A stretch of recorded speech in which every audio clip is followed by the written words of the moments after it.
Assalamualaikum warahmatullahi wabarakatuh. Waalaikumsalam warahmatullahi wabarakatuh. Selamat pagi anak-anakku sekalian. Pagi. Sehat semuanya? Alhamdulillah. Oke, alhamdulillah semuanya sehat. Sebelum itu, mari kita berdoa dulu. Semoga pembelajaran hari ini diberi kelancaran dan kalian dimudahkan untuk memahami materi yang akan kita pelajari hari ini. Silakan Ketua Kelas Mas Abdi dipimpin berdoa teman-temannya. Mengawali pembelajaran hari ini, mari kita berdoa terlebih dahulu. Doa mulai. Doa selesai. Alhamdulillah. Oke. Sebelum kita mulai pembelajaran hari ini, Pak Wahyu ingin kalian keluarkan HP kalian dulu. Silahkan scan barcode yang ada di depan ini untuk mengisi kehadiran. 2 menit lagi Pak Wahyu cek siapa saja yang absen, siapa saja yang izin. Silakan. Sudah dicek semuanya? Sudah diisi? Baik. Alhamdulillah ini hanya ada 2 orang yang izin. Mas Lutfi kemana? Ada yang tahu? Sakit. Berapa hari sakitnya, Mbak? 2 hari. Alhamdulillah kita semua sehat hari ini tanpa ada satupun kekurangan. Oleh karena itu, untuk menyemangati kita, ayo kita main tepuk-tepukan seperti biasa. Ketika Pak Wahyu ngomong tepuk 1, gimana? Ya, depan. Tepuk 2, tepuk 3. Oke, tepuk 4, tepuk 5. Oke, bisa semua ya? Oke, kita ulangi lagi. Tepuk 1, tepuk 2, tepuk 3, tepuk 4, tepuk 5. Oke, semangat semua ya. Alhamdulillah. Tepuk tangan untuk kita semua yuk. Oke. Baik, anak-anakku sekalian, masih ingat nggak kemarin kita bahas apa? Tentang pernikahan. Kemarin kita bahas pernikahan, memang benar. Tapi bab apa yang kita pelajari kemarin? Materinya secara spesifik apa yang kita pelajari? Tentang ketentuan pernikahan. Ketentuan pernikahan. Oke, ketentuan pernikahan itu juga banyak. Kemarin kita sudah membahas dalilnya. Ketentuan mengenai pernikahan pada materi dalil atau dasar hukum. Dasar hukum melakukan pernikahan. Maka pada hari ini kita akan beranjak pada materi baru, yang mana kita akan membahas hukum pernikahan beserta rukunnya. Untuk tujuan pembelajaran yang pertama, ini sudah kita pelajari minggu kemarin. Hari ini kita akan membahas tentang ketentuan pernikahan pada aspek hukumnya. Yang ketiga, tujuan pembelajaran kita itu kalian bisa menampakkan perilaku yang mencerminkan nilai-nilai komitmen dan tanggung jawab. Kenapa komitmen dan tanggung jawab Pak yang ditampakkan? Karena kita sangkut pautnya dengan materi pernikahan. Pernikahan itu tidak jauh dari yang namanya komitmen dan juga tanggung jawab. Komitmen untuk bersama, komitmen untuk membangun rumah tangga, komitmen untuk setia, komitmen yang lain-lain. Dan kita punya tanggung jawab untuk mempertahankan rumah tangga dalam sebuah pernikahan. Oke. Punya pertanyaan ini ya. 1, apakah kita boleh tidak menikah? Boleh. Ada yang ngomong boleh, ada yang ngomong tidak. Kalau yang ngomong boleh, angkat tangan. Boleh nggak kita tidak menikah? Oke, kenapa kok kita boleh tidak menikah, Mas Rafiq atau Mas Pasya? Karena itu hak masing-masing dan hukumnya mubah. Hak masing-masing dan hukumnya mubah. Sudah tahu kalau hukumnya mubah nikah itu? Ya. Sudah. Kalau yang ngomong tidak boleh, kita harus tetap menikah, Pak. Kenapa, Mbak? Karena jika sudah memang waktunya menikah itu memang harus diwajibkan untuk menikah karena untuk meneruskan keturunan. Untuk meneruskan keturunan. Bagus. Bagus sekali ya. Untuk meneruskan keturunan. Bagus sekali. Semuanya benar. Menikah itu pada awalnya hukumnya boleh atau mubah. Jadi seseorang itu boleh menikah, boleh tidak menikah. Yang kedua, kenapa kok harus menikah? Ya, silakan. Karena juga menjalankan sama sunnah Nabi. Oke, menjalankan sunnah Nabi. Betul sekali. Kenapa harus menikah? Karena kita juga ada tuntunan, ada anjuran dari Nabi. Menikah itu setengah dari sunnahku. Ya, setengah. Jadi kalau kita ngomong, Pak tiap hari saya puasa sunnah, sholat sunnah, lah itu masih sebagian gitu. Lah yang menikah itu sudah mencakup setengah dari sunnahnya Nabi secara keseluruhan. Loh, lak wena ya. Mung menikah. Oke, sebelum itu silakan simak video berikut ini untuk menambah wawasan kita mengenai hukum-hukum pernikahan. Hukum pernikahan. Ada yang mengatakan, ada yang seseorang, jadi antara orang dengan orang hukumnya berbeda-beda. Yang pada dasarnya dia adalah seperti makan dan minum, boleh suka-suka mau makan tidak makan. Selagi tidak akan mati, tidak wajib dia makan. Tapi kalau menjadikan dia mati karena tidak makan, maka makan menjadi wajib. Mubah. Pernikahan pun juga seperti itu. Namun ada pernikahan yang nanti menjadi sebab, menjadi wajib karena dia adalah punya kemampuan. Secara syahwat iya, secara ekonomi iya, dan godaannya besar, maka bagi dia nikah menjadi wajib. Kemudian setelah itu ada menikah menjadi sunnah. Secara ekonomi iya, tapi syahwat dia biasa-biasa saja. Akan tapi kalau dia menikah tentunya dia akan lebih mantap, lebih dekat kepada Allah, jauh dari fitnah dan difitnah. Oke. Kemudian ada lagi yang menikah adalah hanya derajat mubah, boleh-boleh saja. Bagi dia adalah nggak akan merubah. Nikah oke, tidak menikah oke. Akan tapi kalau menikah mungkin ada efek negatifnya, mungkin bisa melakukan kezaliman. Kalau tidak menikah mungkin dia akan menjadi sebab difitnah dan ada pertimbangan yang semuanya ada baik buruknya. Di saat menikah ada baik, ada buruknya. Di saat enggak menikah ada baik dan buruknya. Seimbang, maka dia adalah mubah. Boleh menikah, boleh tidak. Ada yang sampai derajat menikah itu makruh. Ada sampai derajat nikah itu haram. Kalau ternyata di dalam menikah dia akan berbuat zalim kepada orang yang dinikahinya. Hukum pernikahan. Ada yang mengatakan, ada yang seseorang, jadi antara orang dengan orang hukumnya berbeda-beda. Yang pada dasarnya dia adalah seperti makan dan minum, boleh suka-suka mau makan tidak makan.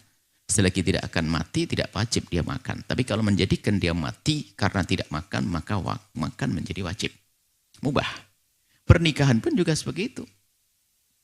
Namun ada pernikahan yang nanti menjadi sebab, menjadi wajib karena dia adalah punya kemampuan. Secara syahwat iya, secara ekonomi iya, dan godaannya besar, maka bagi dia nikah menjadi wajib. Kemudian setelah itu ada menikah menjadi sunnah. Secara ekonomi iya, tapi syahwat dia biasa-biasa saja. Akan tapi kalau dia menikah tentunya dia akan lebih mantap, lebih dekat kepada Allah, jauh dari fitnah dan difitnah. Oke. Kemudian ada lagi yang menikah adalah hanya derajat mubah, boleh-boleh saja. Bagi dia adalah nggak akan merubah. Nikah oke, tidak menikah oke. Akan tapi kalau menikah mungkin ada efek negatifnya, mungkin bisa melakukan kezaliman. Kalau tidak menikah mungkin dia akan menjadi sebab difitnah dan ada pertimbangan yang semuanya ada baik buruknya. Di saat menikah ada baik, ada buruknya. Di saat enggak menikah ada baik dan buruknya. Seimbang, maka dia adalah mubah. Boleh menikah, boleh tidak. Ada yang sampai derajat menikah itu makruh. Ada sampai derajat nikah itu haram. Kalau Baik, sudah dilihat video barusan? Sudah. Oke. Kalau sudah dilihat, Pak Wahyu tanya lagi sekali lagi nih. Kira-kira dari video yang kalian lihat barusan, apa saja hukum menikah yang sudah disebutkan tadi? Katakan, ada yang tahu? Wajib. Boleh? Wajib. Wajib saja? Haram. Haram. Terus? Sunnah. Sunnah. Apalagi? Mubah. Mubah. Makruh. Makruh. Berarti ada berapa hukum pernikahan tadi? Ada 5 hukum. Yang disebutkan dalam video tadi, ada 5 hukum dalam menikah. Apa saja itu, Pak? 1. Menikah itu menjadi wajib ketika seseorang sudah mampu secara finansial, mampu secara psikologis, fisiologisnya sudah matang. Tapi dia takut terjerumus terhadap zina. Jadi semua sudah siap, sudah ready, sudah mapan, dia takut terjerumus dalam zina. Maka menikah bagi orang tersebut menjadi wajib. Tapi ketika dia tidak takut terjerumus terhadap zina, hukumnya berubah menjadi sunnah. Tapi ketika dia hanya siap secara fisik, finansial belum begitu mampu, atau hanya bisa mampu membiayai pelaksanaan menikah, tapi memberikan nafkah setelahnya itu masih belum mampu, maka hukum pernikahannya berubah menjadi makruh. Lalu menikah itu bisa menjadi haram ketika seseorang punya niatan untuk menzolimi pasangannya, berniat tidak baik, berniat untuk menguasai harta. Menikah dengan seseorang yang umurnya sudah matang sekali, sangat matang sampai kematangan ya. Atau kita ngomong rada uzur, ditanya kenapa kok mau menikah dengan orang yang usianya sudah segitu banyak? Ya enggak apa-apa, saya mau aja, barangkali setahun 2 tahun warisannya cair gitu kan ya. Berarti ngenteni nunggu warisan, nggak boleh. Kalau nunggu warisan itu berarti yang punya harta meninggal dulu. Lah ini yang tidak diperbolehkan. Atau menikahi seseorang diniati untuk menyakiti. Wah, aku gak seneng ambek iko. Wis tak rabi wis. Cek gampang oleh gepui. Cek gampang oleh menyakiti. Biar mudah saya melampiaskan sakit hati saya. Lah maka menikah kalau tujuannya seperti ini menjadi haram, tidak boleh. Gitu ya. Jadi ada 5, 1 wajib, 2 sunnah, 3 mubah, 4 makruh, 5 haram. Hukum pernikahan ini bisa berubah sesuai dengan kondisi masing-masing.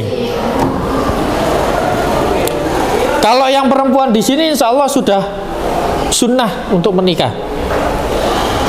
Tapi kalau yang laki-laki belum, masih makruh bahkan cenderung haram. Masih sekolah, belum punya penghasilan, gebu-gebu pengen nikah. Bu, aku mari lulus pengen nikah aja. Yo jangan toh, Dek. Jangan ya, Dek ya. Kita lanjut ke kegiatan selanjutnya. Pak Wahyu akan membagi menjadi 3 kelompok. Alhamdulillah tadi sudah kita bagi. Kelompok 1, kelompok 2, kelompok 3. Tugasnya sederhana. Nanti Pak Wahyu akan menampilkan 1 video. Sampean akan menganalisis video tersebut. Penyebabnya apa? Lalu kasih solusi. Kalau sampean sudah tahu penyebabnya, sampean sudah tahu masalahnya apa, maka sampean kasih solusi. Gitu ya. Sanggup semuanya? Oke, saya kasih waktu 30 menit. Selesai? Selesai, oke. Silakan disimak videonya. Inilah pemandangan persidangan perkawinan di Pengadilan Agama Jombang, Jawa Timur pada Rabu siang. Setiap ruang sidang di pengadilan ini tidak pernah sepi dari para pemohon dan penggugat. Rata-rata pengunjung adalah perempuan.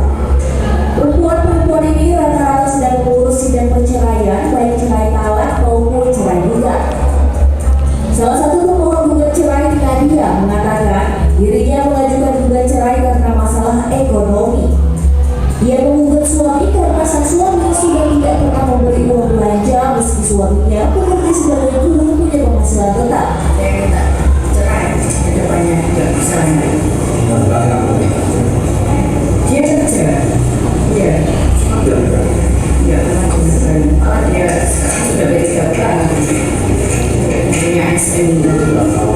Sejak awal nikah sampai saya diulangkan itu nggak pernah dikasih uang belanja sama sekali. Kalau saya nggak minta, nggak pernah turun uang belanja itu. Ya masa sebagai seorang istri saya harus minta terus. Nah, tanggung jawab sebagai seorang suami itu mana? Ya. Humas Pengadilan Agama Jombang menyatakan angka perceraian di Jombang tercatat sebanyak 3.015 kasus, terdiri dari cerai talak dan cerai buta. Jumlah ini menurun dibanding 2 tahun sebelumnya. Pengadilan Agama Jombang juga mencatat selama tahun 2023 ini ada 291 janda baru setiap bulannya. Sudah dilihat videonya? Videonya tentang apa? Tentang perceraian. Tugasnya sederhana, silakan dianalisis kenapa kok banyak sekali terjadi perceraian. Lah, kalau sudah tahu penyebabnya, kasih solusi. Bagus sekali. Oke. Gimana Mbak diskusinya? Sudah selesai? Insya Allah sudah, Pak. Insya Allah sudah. Oke, sudah siap presentasi ya? Sudah. Oke, habis ini kita presentasi ya. Oke. Kelompok 2 gimana? Sudah siap? Sudah. Berarti habis ini kita presentasi ya? Oke, kalau sudah siap. Baik, mari kita simak dulu hasil diskusi dari kelompok 3. Analisisnya mengenai kenapa hari-hari ini, akhir-akhir hari ini banyak sekali kasus perceraian. Silakan kelompok 3. Menurut kelompok kami, penyebab banyaknya perceraian di daerah Jombang tadi yaitu satu, banyaknya pasangan menikah muda karena tekanan keluarga atau budaya, padahal belum siap secara mental dan emosional. Yang kedua, pasangan muda sering kesulitan mengatasi masalah karena kurangnya pengalaman dan pendidikan. Solusi dari penyebab tersebut yaitu yang pertama ada edukasi, yaitu ajarkan pentingnya kesiapan sebelum menikah termasuk pendidikan dan juga pekerjaan. Lalu juga ada hukum, ditegakkannya aturan batas usia pernikahan untuk melindungi anak-anak. Lalu ada juga pendamping, berikan konseling bagi pasangan muda agar bisa menghadapi tantangan rumah tangga. Yang terakhir adanya dukungan, bantuan keluarga miskin agar tidak menjadi pernikahan ini sebagai jalan keluar. Oke, berarti satu kan masalah utama yang menjadi banyaknya perceraian di akhir-akhir ini. Kira-kira apa? Pernikahan dini. Oke, berarti kalau pernikahan ini sebenarnya boleh atau tidak sih? Tidak. Kenapa kok tidak boleh? Karena belum mencukupi usia untuk menikah. Tapi kalau dia sudah balik bagaimana? Boleh nggak? Boleh? Menurut dari kelompok kami boleh, cuman kalau memang mendukung dalam ekonomi dan juga finansialnya cukup, ya boleh. Oke, tepuk tangan untuk kelompok 3. Silakan duduk. Oke, bagus semua hasil diskusinya. Semuanya sudah masuk akal, logis, alasannya juga sudah sesuai. Permasalahan yang kalian ungkap itu juga sudah relevan dengan permasalahan yang terjadi pada saat ini. Banyak terjadi perceraian itu karena beberapa hal. Satu, apa Pak? Kurangnya pendidikan pranikah. Anak-anak kalau kita ajarkan mengenai pernikahan itu seringkali dianggap tabu, dianggap saru, sehingga mereka tidak begitu baik mengerti mengenai yang namanya pernikahan. Coba kalau di sini faktor ekonomi, seperti yang di video tadi, perempuan tadi menggugat cerai suaminya gara-gara tidak dinafkahi. Lagi-lagi faktor ekonomi. Tapi ekonomi tidak menjadi utama penyebab perceraian. Banyak sekali orang bercerai yang ekonominya sudah mapan, bahkan lebih-lebih. Tapi mereka memilih untuk berpisah. Baru-baru ini yang lagi viral, artis-artis itu banyak sekali yang menggugat cerai atau mengajukan perceraian. Kira-kira apakah mereka masalahnya ekonomi? Ya tidak juga. Maka secara finansial mereka sudah mapan, sudah mampu, tapi mereka tetap kekeh untuk berpisah. Maka ekonomi tidak menjadi satu-satunya penyebab. Yang ketiga, adanya pernikahan dini. Nah, pernikahan dini ini biasanya terjadi karena budaya. Di satu daerah itu akan bangga sekali orang tuanya ketika anaknya segera menikah. Anak lulus SMP langsung dinikahkan. Belum genap 17 tahun sudah dinikahkan. Mereka bangga, oh anakku payu dhisik daripada anakmu. Anaknya orang lain yang umur 17, 18 belum menikah, diolok-olok, wah anakmu gak payu rabi. Lah itu sering terjadi di masyarakat desa-desa. Sehingga orang tua pada zaman dulu, kalau kita ke belakang 15-20 tahun ke belakang, mereka akan sangat bersaing untuk segera menikahkan anak-anaknya. Lah ini yang harus dicegah oleh pemerintah. Alhamdulillahnya pemerintah mencegahnya dengan undang-undang bahwasanya seseorang boleh menikah minimal usianya adalah 19 tahun. Pak, kalau belum 19 tahun apakah belum boleh menikah? Boleh.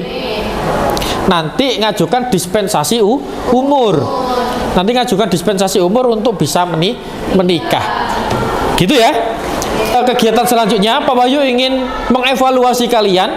Pak Wahyu ingin tahu sejauh mana pemahaman kalian mengenai materi yang baru saja kita pelajari. Silakan dibuka HP-nya.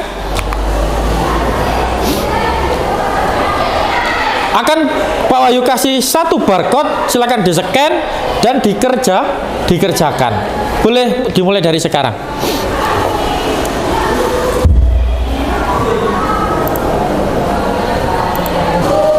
Oke, baik, kita mulai kuisnya. Untuk yang masih belum bisa login, nanti akan ada sesi 2, kalian bisa mengikuti sesi yang kedua. Kita mulai dari sekarang. Pertanyaannya ada di layar. Kalian memilih jawaban di HP masing-masing.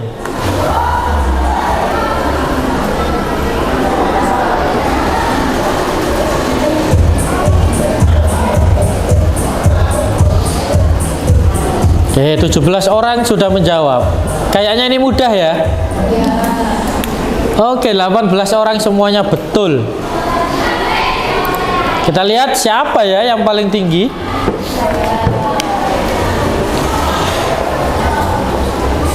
Siapa Jus ini? Oke. Nomor 1 siapa ini?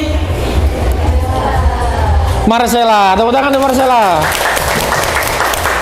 Baik. Khusus untuk Marcella, nanti silakan datang ke Pak Wahyu.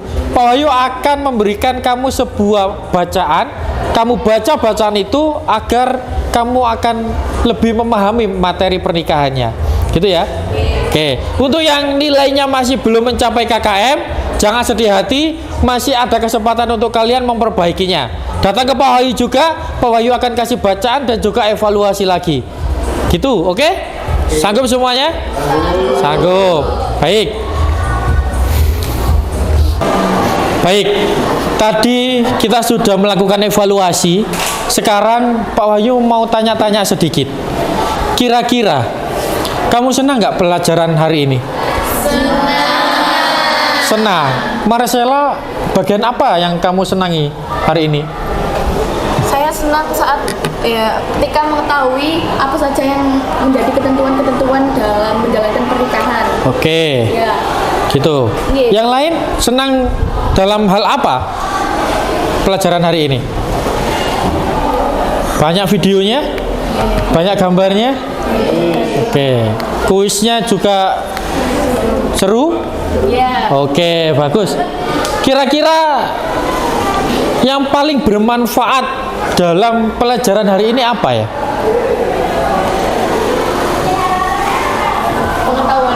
Pengetahuan tentang ketentuan pernikahan. Tentang ketentuan pernikahan sebagai bekal kita nanti kalau mau menikah, Pak, gitu ya.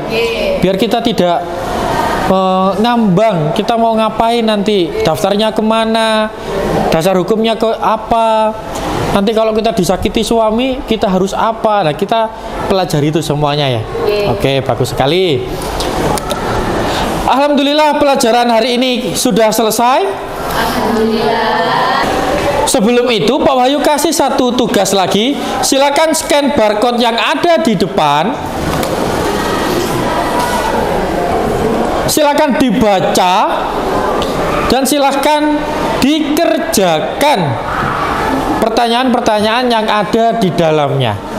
Sanggup ya? Ya. LKPD ini akan memuat juga informasi mengenai pembelajaran yang akan kita lakukan minggu depan. Nah, minggu depan kita insya Allah akan membahas materi baru, yaitu masuk dalam hikmah pernikahan. Oke. Sebelum Pak Wahyu akhiri, apa ada pertanyaan? Tidak. Baik. Mari kita sama-sama berdoa mengucap alhamdulillah bersama-sama.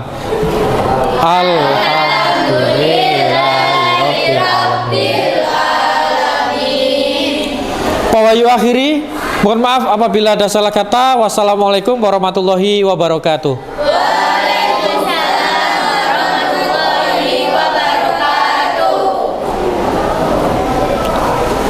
Oke.